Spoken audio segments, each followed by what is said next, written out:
Should we close the hallway door? I already my class. Now, the other two candidates we've invited have not arrived yet. We'll hope they will show up, but for the time being, it looks like it'll be a more informal discussion with Dr. Wilson. Most of you know me, most of you before. Well, I'm chair of the Libertarian Party of Chicago, and look us up at lpchicago.org, our Facebook page, our Twitter, our Instagram. You can follow us all those places. Several of the members of the chapter helped draft questions, especially Jim Humane. But we all tried to contribute some, so he'll be joining me to ask questions up here. And if any of the other candidates arrive tardy, I hear a knock at the door right now. We can rearrange the chairs rapidly, but we'll start with we have any candidates showing up or concerned citizens? Come on in. We have Dr. Wilson here. No other candidates have arrived yet, despite the other RSVPs we had.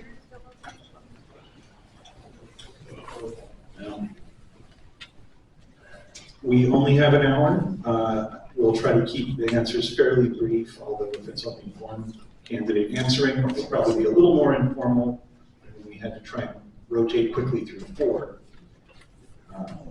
Dr. Wilson, thank you again for joining us. Thank you. First time 4 years ago when you were running for office then. And even though you were outside the Libertarian Party, we were at least interested in your candidacy and have looked for, even though we only formally endorse people who are members of the party, it has to do with party bylaws and I think also Illinois state election law. We at least try to keep an eye on the other candidates in nonpartisan races like yourself. If you would like to take a moment to introduce yourself to the audience. And just so everyone knows, there's a camera set up, this is being recorded, so please consent to that by being here. Thank you. Okay, thanks for having us, and we appreciate the opportunity of being here. I'm Dr. Willie Wilson. I'm born in a place called Gilbert, Louisiana. 11 sisters and brother. We was sharecroppers. Sharecroppers just one that pick cotton, chop cotton, and don't really get paid. So we worked 13 years without a paycheck. And from the place called Gilbert, Louisiana. First job we had was 20 cents per hour. And so we still work today like we make 20 cents per hour. And we haven't got beside that.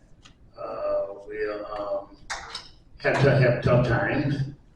And then we have been to a situation that we didn't know what to do next, but we figured out with hard work, very hard work, we got to it. And we still do the same thing today. I'm independent. I'm not Democrat, nor Republican. I'm independent. We're for the people.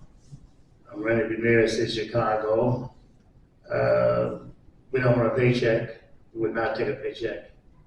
We would not take $1 million or $500,000 for anyone, or $50,000. We're using our own money in this campaign. We're doing it out of our heart. Chicago has been very good to me. So we figure it's time to help try to get this crime down and get these taxes down. We kind of feel that there's more than one way to solve a problem, especially as it relates to taxes.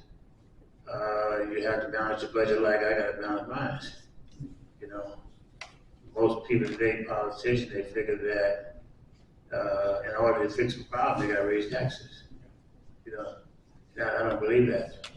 I think taxes run businesses out of the city, have people that shop in other places outside of here. And I think that people and politicians work for the people. And I think the people should be communicated with. So I'm doing this here, pro bono. You can get me free of charge. And that's basic, just a little bit about me. But I won't take up any more time. I'll let you guys ask questions. And we'll answer them open and honestly. We're not always agree. But look, I believe the early communication and open doors make it a better world. Yes. Thank you.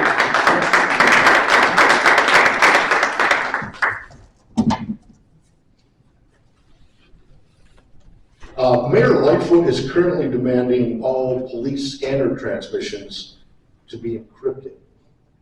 And this hinders the ability of the media and the public to follow what is happening in their neighborhoods in real time. As mayor, would you repeal this requirement and allow for full transparency of police scanners? I think it's just like anything else. When you are, I think each citizen should be informed, right? Definitely should be informed. Now, there is some things that maybe people should, police officers get there. You just want to have everybody have an open door to news media, to get people to know what's going on, so you have more than one side of the story, or vice versa. But what I would do this year, I would get involved and talk to the community, as well as talk to the police officer, or talk to anyone who's involved. Because there's always two sides to every story. Sometimes we hear one side and people convince us, but there's another side that we need to have open discussion in to protect us all. You know, I've been wrong myself for, one time I was wrong on a situation that it took me 20 years to realize I was wrong. But nobody really brought it out, bring it to me. But the right answer, turning to my opinion this here, is that we should all talk about it and come together as a people, instead of something in the police. But the mayor of Lightfoot have lost credibility with me. I don't know about you all, but they lost credibility with me.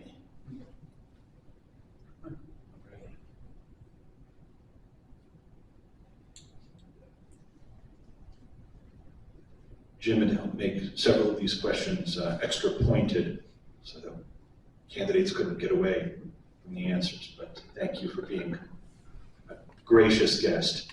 Now, the next one, also Jim helped compose this one. As mayor, would you look to reinstate the gang database? Some activists claim that it was promoting guilt by association. Others see it as a valuable tool in reducing violence and convicting dangerous criminals. What do you say, Dr. Wilson? My comment to that right there this year is that you got pros and cons of the database. You know, as you heard my open statement, I'm from Louisiana, from down south. We worked for 13 years without a paycheck, right? If anyone in here today, if I ask for a job, and you got that database on me, right? You will say you wouldn't hire me. Because 40, 50 years ago, my only experience was picking cotton and shotgun, and then get paid. So I'm asking you for a job, you're gonna say no, you don't have any experience.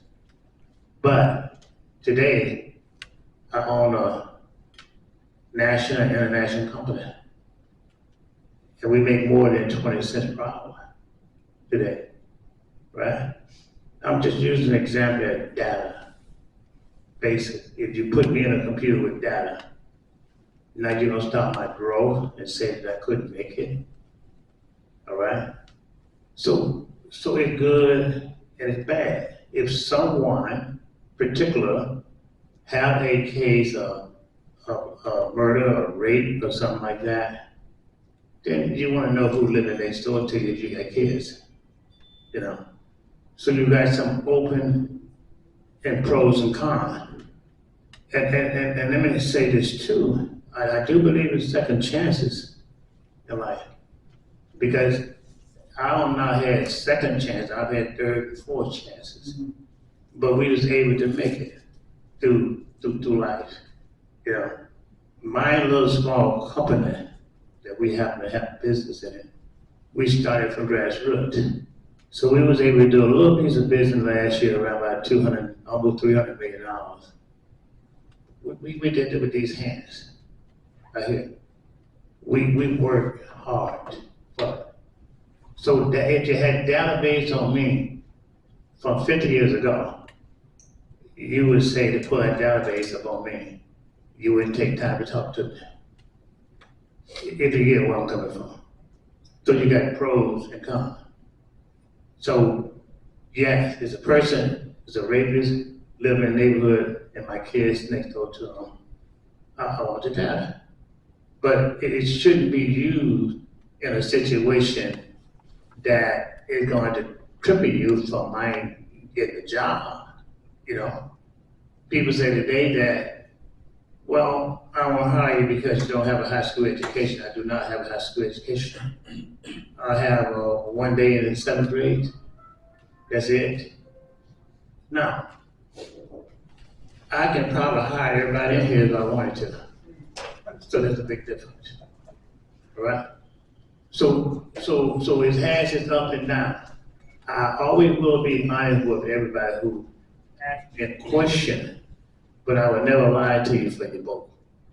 I would never do that for your vote. I'll be always open and honest.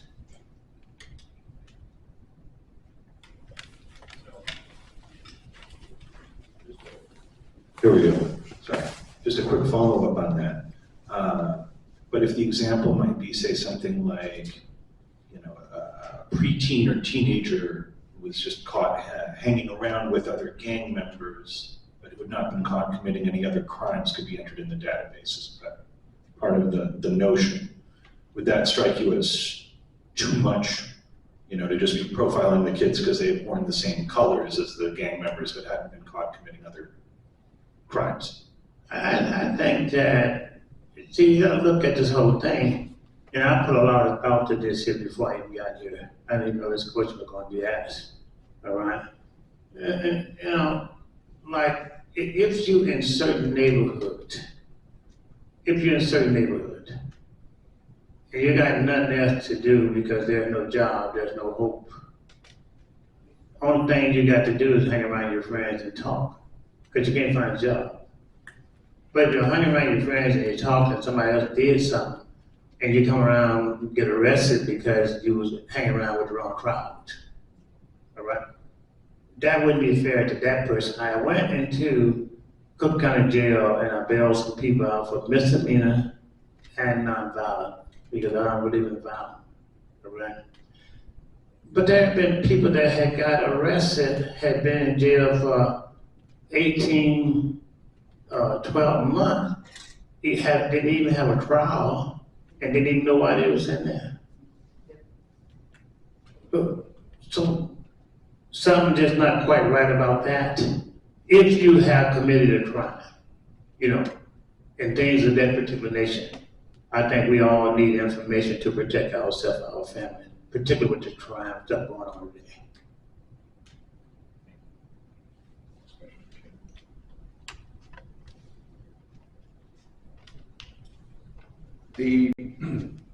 The shot spotter system installed throughout many Chicago neighborhoods has cost neighborhoods just about $10 million. Yet in a 2021 report from the Inspector General, it was found to only be 9% effective in detecting actual gunfire. Do you believe the city should still be funding this program that has such a low rate of accuracy? Let me ask that one more time in some language that I'm going to understand. I think I understand what you said, but just be clear. Sure. The shot spotter system is set up in several neighborhoods in Chicago to detect gunfire that police can respond to based on these generated reports. Yeah. But it turns out it's only about 9% effective. And for the price tag of over $10 million, do you think that that's worth continuing the program? No, I do not. that I do not. I don't think that should be continued. I think that use that money in terms of, I would use that money for hiring more policemen and putting them in the street and protecting me.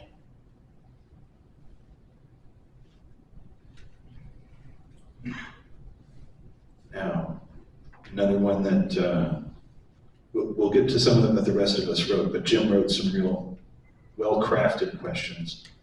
Recently, a number of residents of the Pilsen community, and they're not alone, expressed their concerns about skyrocketing property taxes. This sharp increase is making it difficult for many longtime residents to remain in their homes. This makes neighborhoods ripe for speculators and developers, which increases property values and in turn leads to higher taxes. What do you propose can be done to end this vicious cycle that forces families out of the neighborhoods they've lived in for generations? I paid a lot of people property taxes and things of that nature to help them to stay in their home, all right? And I didn't look for anything in return, just gave them the money to keep their homes, right? I think I call that kind of stuff like the politician get down to Springfield and some of Chicago, a lot of them in Chicago, is take them, raise taxes to make it harder for decent bylaw citizens to stay in their particular home. I think that taxes should be lower, not higher. I think that raising taxes again run people out of the neighborhood in the city. I think that we have to do things to protect our citizens. One, that when I become mayor, I would put this in place. I would take a line item for all new business that comes into the city of Chicago. I would add on to the new business a line item that says 3% or 5% go for hardship, such that people cannot stay in their home. Those extra 3% or 5% help pay their taxes so they can stay in their home. If you get another COVID-19, like a lot of people didn't have the money and couldn't stay in their home, and those dollars would be there to help those particular citizens to make a living until they get back on their feet. You know, you would have to, of course, pay the money back. Once you become able to on your feet, you can pay it back, you know. So that line item would take care of that to help people stay in their home for property taxes. My thing would never be to raise taxes on a citizen with the cost of living, with food, gasoline, putting your kids to school and everything else. We have got to stop raising taxes on each citizen to make sure that they stay in their home. The taxes that we should be raising on the white collar crime, like we should get rid of the red light cameras. That's a white collar crime. Those are the things that we gotta work on more quicker than that, and let people stay in their homes, you know? I hope I answered that the right way for you, I don't know.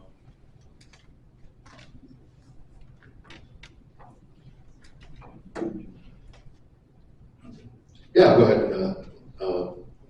Actually, Mr. Wilson to kind of address my next one, so I'm going to skip ahead to this one. So in theory, TIFs are designed to assist in restoring blighted and underserved communities.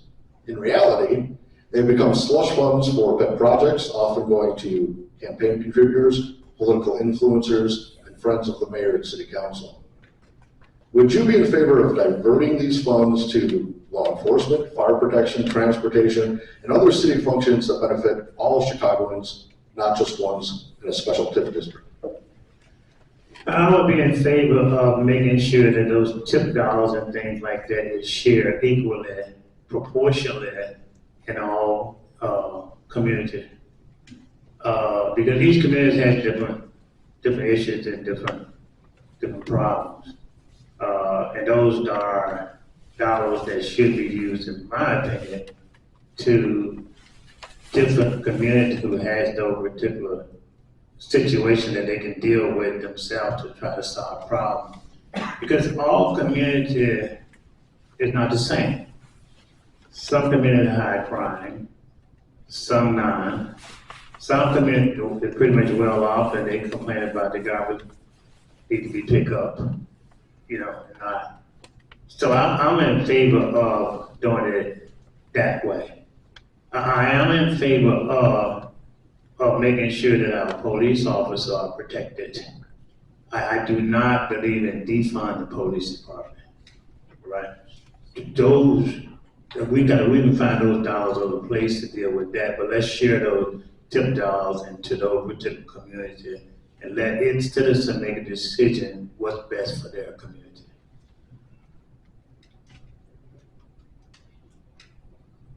I will add a quick follow-up on that I thought about. Is the TIF program just too difficult and problematic with how it works? Would you favor not just repurposing those funds in general, but maybe eliminating TIF districts in the future? Well, I think a tip dollar though, let's take downtown or some area, let's say on this side of town here, a different area. You got what you call those, you know, skyscraper, the building is, the community is blossom with business. But you got some area there not one skyscraper in the neighborhood. You know, so America is this way. There are two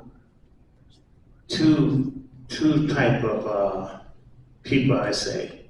You know, one is wealthy, prosperity. They can bring their kids up and do the things they need to do.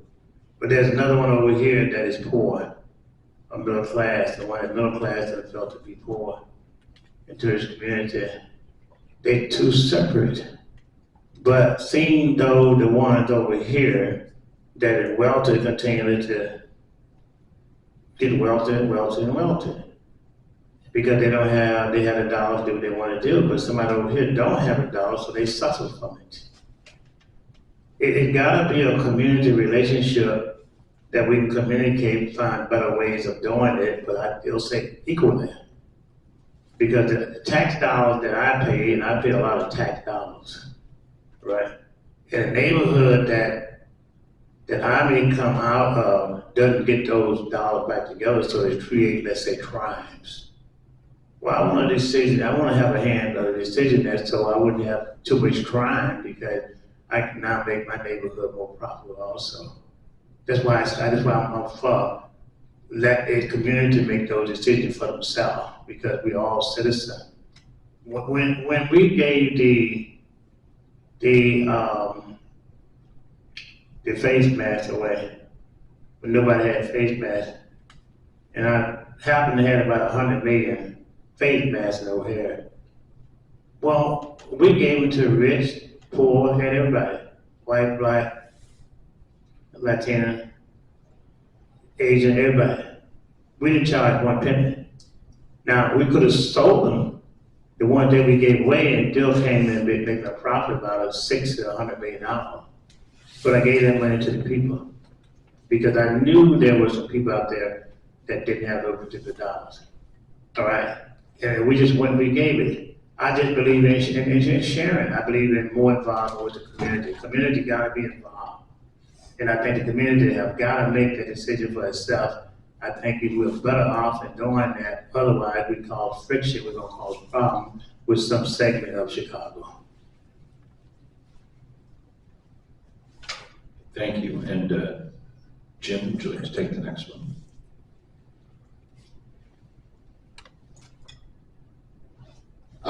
Earlier in the week, the city revealed a plan to reimagine Soldier Field in an effort to keep the Bears within the city limits.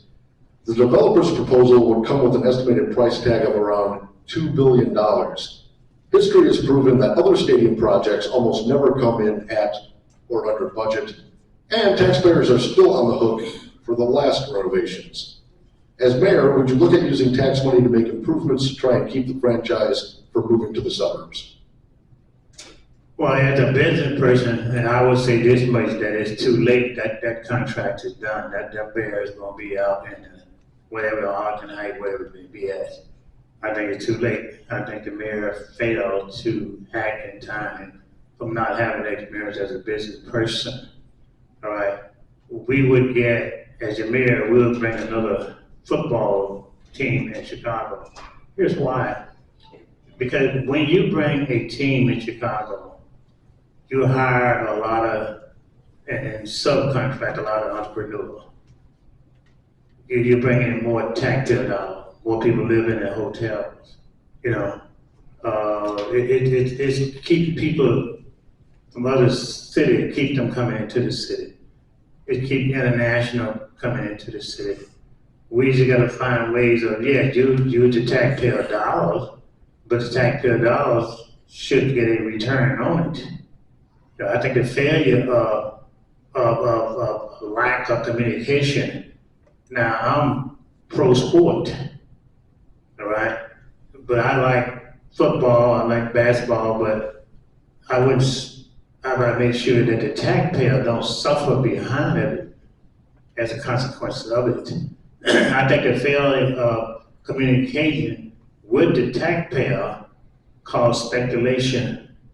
I think the city has been so corrupt in the past and still present today that nobody trusts. If you have open communication, just transparent with everything, people can trust one another, then people can begin to see eye to eye. People have input, and people feel good about it. You know, we make those decisions together, but I am for a football team in Chicago, all right? But I'm not for running our citizens out of Chicago. We can take and do that. We can become profitable like other major cities out here as well. Chicago is the Midwest, the greatest cities in the world. We can beat everybody, in my opinion, in the world doing business. We're smarter, I say. There's a lot of smart people right here in this room, you know? So we can make anything happen if we, and I call it inclusion, with one another, you know? And you'll feel comfortable with bringing a team back here, keeping it, investing it, keeping it from moving out into the other neighborhood, because those taxpayer dollars will go out there, all right? And then you begin to have a city that, I say something like Detroit. Who like Detroit now? You know, Chicago is too great of a city to let it go down that way. Yeah, but we'll make the investment, we'll do it together as a team so that the citizen will feel confident that we did the right thing together. All right, thank you, Dr. Wilson. Now, I know that we will be getting to some questions from other members who are not, up here with me and Jim, and folks in the audience shortly, since we're getting through these fairly quickly. This is another one that Jim had drafted. A recent watchdog report found widespread cases of fiscal fraud, financial abuse, and even sexual assaults throughout the Chicago public school system. Now, more of our tax money is funneled into CPS than ever before, and yet enrollment, graduation rates, and test scores continue to plummet. It also seems quite apparent that public schools are failing our children. So we've had experiments before with things like charters and magnet schools, but we tend to go a step further in the Libertarian Party. Do you support a voucher system that would put education decisions back into the hands of parents, allowing them to use those funds for private schools, parochial schools, alternative schools, or even homeschooling? A lot of pros and cons in that one there. We certainly need to work together on that one there. The COVID-19 taught us all a lesson because the kid had to be at home and a lot of schools, from my understanding, went down. With the different thing with the CBS, that means the school, kids being rape, sexual, things of that nature. Those particular people should be locked up, and they should be locked up. That caused that problem, and nobody seemed to really get involved with that situation there, which still should be relooked at and brought to issue. The vouchers and things of that nature in the private school, that you can select what schools you want to go to. I think it's a free country. We should have a right to go whatever place we like to go to. It is a free country. But the free country is that like, I don't knock it. I think the same thing go with the private school, charter school, voucher, what have you. CBS, the public school should be having the same opportunity equally to be able to grow and to be able to develop those young men, young ladies into architects and things of that nature as well. But I look at the situation that the schools have gotten too political, too political. And when they get into political, parents have tended don't even come to get involved. And then it just seems like the people who's in politics seem like they get away with everything. Nobody prosecute, because they got things in their own clique, kind of like we was top all that kind of carrying on. I think there should be an investigation still involved in that whole situation for the school, down south, when we down south, we would, have to rabbit hunt to eat food, but those guys committed that stuff need to be hunted down like a rabbit and put in jail, all right? I'm gonna tell you that much.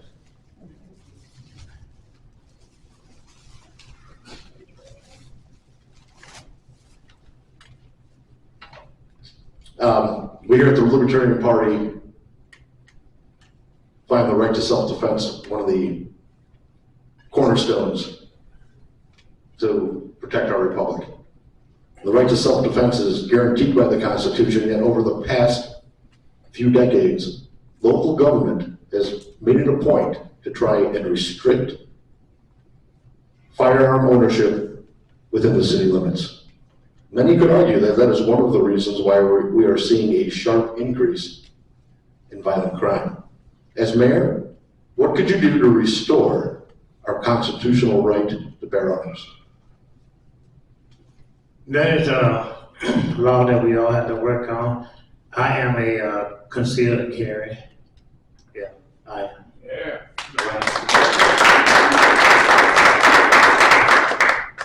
And so I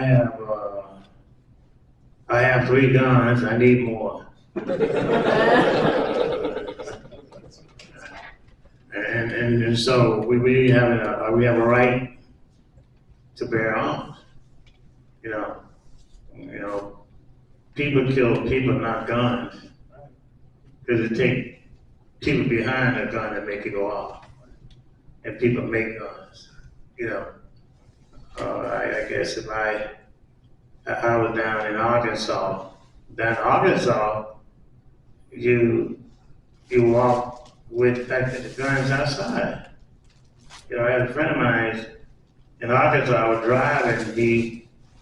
I looked at the guy. I didn't recognize him, and he said that, Dr. Willie Wilson. I said, then I saw a gun outside, and I said, I don't know if I'm Dr. Willie Wilson or not. But scared the heck out of me. I mean, I hadn't realized that they were open down south, okay? Versus conceal and carry. I do think there's some data on conceal and carry and open XYZ, but people have a right to bear arms. I would never go this guy. All right, thank you, Dr. Wilson. Now, I know that time is tight. I'm going to recognize our Vice Chair, Dan Lewis, who's sitting there in the front row for a few questions, and then some of the other members here in the audience. Dr. Wilson, Dan Lewis, Vice Chair of the Libertarian Party of Chicago. Thank you for attending our forum, and thank you to everybody that attended as well. Thank you. I have a few questions. So a couple years back, I was robbed at the Jackson's Red Line station when I was waiting on the train. And so these questions are a little more personal to me. So my first question is, how do you plan to improve the safety of the CTA for both passengers and those waiting at stations? I think that what happened is that I just had a commercial done on the Trine situation. If I could just take and play it, they can answer this. This haven't hit the airways yet, but it's going to hit the airways tomorrow.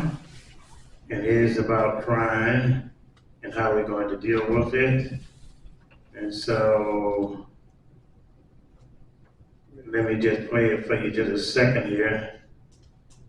Oh, here we go. All right. And it might answer more of your question here. I put that right there. Willie Wilson for mayor of Chicago. The violence in Chicago must stop. Willie Wilson pledges real action to do that. A revised police structure, 4 superintendents, more accessible to their neighborhoods, providing faster communication and concentration of resources. Willie Wilson pledges more integrated police patrols to increase community confidence and cooperation. Willie Wilson's pledge will make Chicago safer. Finally, Chicago, do it right. Willie Wilson for mayor.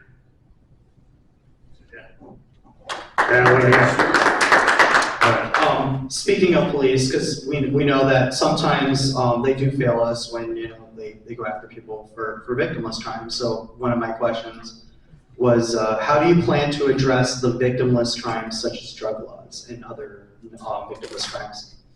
Drug laws?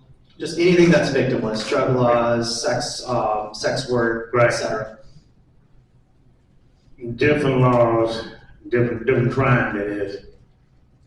I do believe in second chances, number one, right?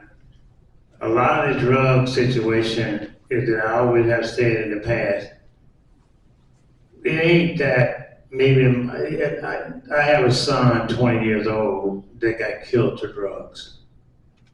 He was a drug dealer, right? And he got shot and killed, so half of my life and everything went down in the grave with him, all right? So I got personal things against the drug, but some people get caught on drug, need treatment, and not to be arrested. The cocaine, this hard drug that people, school teachers, lawyers, and pilot get on this drug for whatever reason. Maybe they had a divorce. Maybe they came out of COVID and couldn't make it. Maybe they just had to go to it. Should that person be arrested or should that person be treated? I say that person should be treated for the addiction. And that's good. Right? So it's a whole different thing if you have been raped somebody out there, right? That's a whole different thing. If you rape somebody out there, you should go to jail. But as I'm concerned, you need to stay there. It's what I'm saying. I just don't think that it's right for another human being to put themselves on another human being like that in that case. So those are different crimes. So the crime has to fit the cause. I had a problem with crime, and we're gonna stop it. That's all I can tell you. We're gonna stop it. We're gonna use common sense to stop it, but we're gonna stop it. That I can promise. And one last question before I hand the mic back to my chair. Lately, some of us do use the CTA on a daily basis. That is our form of transportation. lately it's been 45 minutes to an hour wait for buses. Sometimes even for trains, there's been issues with it. How do you plan to improve the effectiveness of the Chicago Transit Authority? Is there, a chance that we can have competition, market competition between buses, et cetera? As libertarians, we believe in the free market. Any solutions to improve this, the CTA, the wait times and the effectiveness of the CTA? Right. I think we have to take the CTA first off. First off, the CTA need to be safe to ride on. All right. Secondly, that CTA need to have, in my opinion, police officer that people feel comfortable with. Thirdly, that we should go down on prices, make it affordable, that people can live and travel and ride on the CTA. Fourth is that we must and will stop people from coming on the CTA, sleeping, urinating on the street, and the seat and things like that as well. All right? We got to clean it up and do that first. And then after you clean it up and do that first, believe me, the dollars and things could come back, and we need to modernize them. Because right now, people don't ride this CTA, it's too high, too much crime. It continues to go down. If you go to places like other countries, like particularly China, they got modern trains, and they got these bullet trains. And you ride them, you're like it's first class. It's like a pleasure to ride on. I just get back there and go to sleep on them, And I don't have to keep watching over my shoulder. And so somebody gonna come there and knock me in my head or something like that, all right? But I think you have to take to do that, make it comfortable to take to do that. And then I think that the whole thing is like in reverse. It would clean it up, modernize it, it'll be on time. The right people on the CTA, they know what they come on there, they know they're gonna get arrested. And again, one of my good friends told me, and I agree with him, is that you commit a crime on the CTA, carry a gun on the CTA, it should be a felony crime. They should be locked up. Clean it up, take back the city. All right, I know we're at about 1:45, and you do have a busy day ahead, but we've been grateful to have you this whole time, Dr. Wilson. I'm going to do the talk show host thing where I walk around if any of the audience members have quick questions. Get to feel like Phil Donahue. Throwback. You got it. Dr. Wilson, as you know, the second installment of Cook County property tax is normally issued by August. This past year, coincidentally, it wasn't issued until after the midterm elections. Most people's property taxes went up by about 30%, and I was not given 30 days notice to pay this. Why did this happen, and how can we legally prevent this from happening in the future? Well, I say that it happened because people play games. Right now, they didn't raise the little taxes because they want to get back in office. People not being open, honest, and transparent with people. They play and use it for their own benefit. People take dollars and sign these bills that take people homes, and then they take people home, they redo them somebody else, and then they sell them and make a profit. And then those same people that sell them and make profit from turn around and give campaign contribution back to the person that's selling. That's a motive for it right there. But I will put that line out in, as they spoke about a little while ago, for all new businesses. A line item, 3% or 5% will come in for hardship so people can keep their particular home. My understanding that taxes gonna go up this year again, I think 2 times a year, I think 3 times a year, all right? A lot of people gonna lose their home, And I paid a lot of people property taxes myself personally, we'll seriously just stop it. You know, we have to set aside with that extra 3% or 5% hardship dollars and make sure people keep their home versus losing their home and have to move out. I do believe in that. That's on new business. But once they even get on their feet, then they can pay the money back, you know. But we have to make sure that politicians must make sure that people is comfortable that they're doing the right thing by them. We would also put every 3 to 4 months an audit in every department with City Hall, independent audit, to make sure that transparent and that everybody can see what's going on. We'll also make sure that any politician that in the mayor office don't give themselves a raise while people lose their home.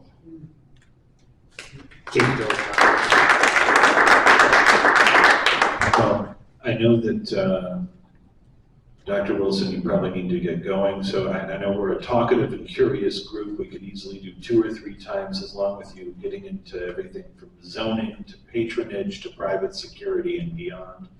But we're gonna give one more audience member one last question before we finish up, and I'd just like to thank you again. Oh, well, if we can keep them fast.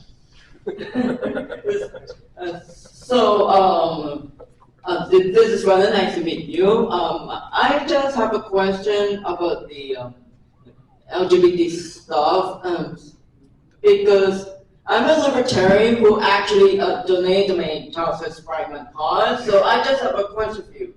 How would you keep the LGBT plus people safe from the hate crimes, if you know what I mean?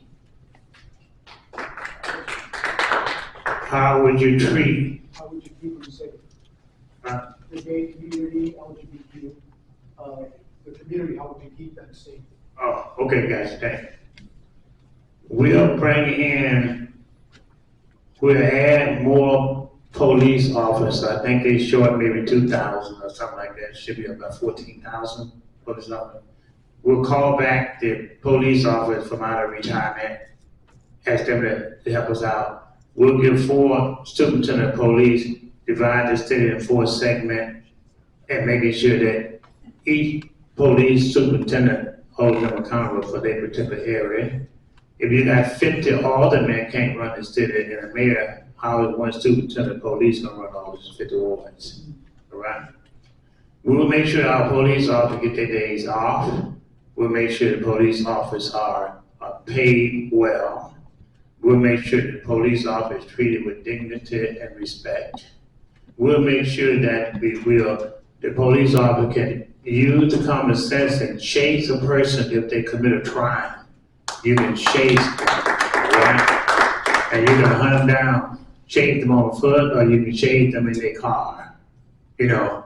And you would chase them everywhere, because people commit this crime and police officers can't take them, chase them, can't catch them. It kind of incentivizes the crook to continue on to commit crime. So you chase them around the world. You chase them from Chicago, you chase them to California. If they go there, you chase them overseas, they go there. Only place you chase them, they go down to hell, okay? Chase them out of there. All right. Thank you. All right. Thank you, Dr. Wilson, and I'll give Ellen the closing question on the hopes that you'll keep it brief. Okay, my first question is, you mentioned, if I heard you right, you mentioned not allowing sleeping on the L train, and if so, how do you intend on dealing with the homeless population, and do you think there's enough homeless shelters? Okay. The way we would deal with that is, first of all, from my understanding and my belief today is that the train is not made to sleep on if you don't have a place to live. All right, because when you gotta go to sleep is to push away the customer and make the environment the wrong way. There's a place for the homeless. The place for the homeless is to take some of these closed down buildings. We got a lot of buildings all over Chicago. Go in there and rehab those particular buildings. Refix them up. You bring economic development within those communities, but you fix up those buildings that's sitting there and allow people to move in there. My understanding that it's about 25,000, that last figure that I had, homeless people out there. Now, I did go last year and given about $200,000 or $300,000 to the homeless on the street, Kent City, right? But you can take and do that. You can take and modernize those buildings, and people can move in there. Now I do understand the situation today. You got like the immigrant question today is that, well, look, I'm for helping everybody that possibly can, but I believe you gotta take your home first. My wife's gonna put me out, but I'm gonna take her home first, okay? All right? You have to take care of home first, but find a way of making sure that the homeless and everybody else, that people that comes over here, take the money and have them a place to stay and to live. Use that 3% or 5% money that we talk for new business hardship and build, rehab those homes so that you can get them in there. Right now, the people in Woodlawn today are complaining. They say, well, we got illegal immigrant that comes in our neighborhood, but they push us out and not taking care of people here. They haven't been unionized or whatever it may be. Those issues that cause too many problems in the neighborhood. And we could took some of the COVID money and had enough for everybody. But we use those dollars for the wrong reason, So I'm for the homeless, have a passion for it. I'm for the people that is here, that live next door to me, as citizens of Chicago. I'm for all of that. But we have to find ways of, again, that 3.5% extra dollars comes in, new business comes in, and take care of use of a hardship. I'm for helping people. Like I say, COVID-19 came. The city of Chicago, the state, didn't have face masks.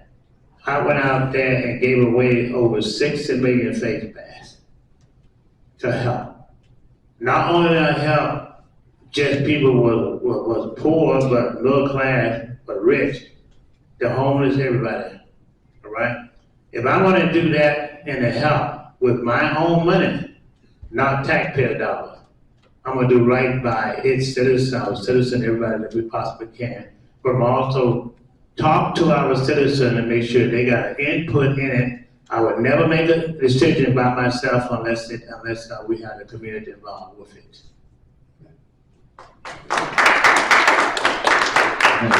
Thank you very much. Now we are at almost noon, and I want to thank you again. We got to do a deeper dive with you instead of a sort of round robin with multiple candidates. We improvise our solutions here in this party. Now, I know you have more places to get, but I said this in an email to some of the fellow officers and members of the chapter in the Libertarian Party last night. We are, a smaller third party, but we are on a pretty consistent basis, anywhere from about 1% to 3% of the vote in this city. And in a sense, we're kind of like an invisible 51st ward. So even though you're in the 40th ward right now, I'd like to thank you for coming to speak to our Libertarian 51st ward as well. And good luck to you. Good luck the rest of the day. Thank you for joining us, and thank you all the audience members. Thanks to Jim, who was helping asking and writing so many of the questions earlier. Chris over there with the camera, who's also running for Police District Council. Justin Tucker, who helped organize this, Vice Chair Dan Lewis, and everyone else, so I could spend 5 more minutes maybe if I try. Thank you. We have signs available if you want to sign.